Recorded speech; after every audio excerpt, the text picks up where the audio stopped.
Welcome to my other episode of cooking, and this time I am doing fish, bream, or you might want to call it tilapia, with tomato and onion and butter ghee.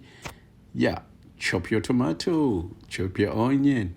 Just be gentle with your fish. Wonderful, lovely. And you can see the spices there. Loads of them.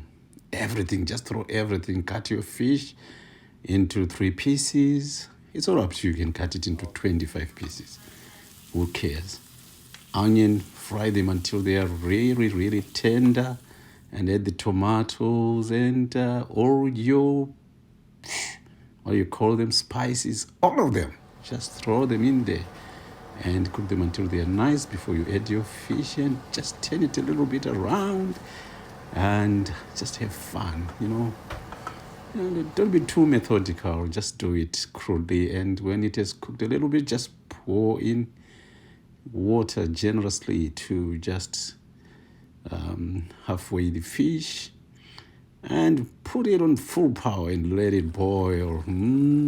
That's wonderful, isn't it? Looking nice and creamy and yellow, and just simmering. Cook it and cook it. Fish can cook and cook and cook, and you can serve it with wonderful basmati rice. And there we go. Wonderful, isn't it? It's looking good, and it should be tasty. The rice is neatly cooked, and there we go. Ready. It's served, ready to eat. And different color palette there that I used, and there's your evangelist. Lest you think it's copied and pasted from somewhere. That's me. It's wonderful. It's nice, I'm telling you. God bless. Enjoy your cooking.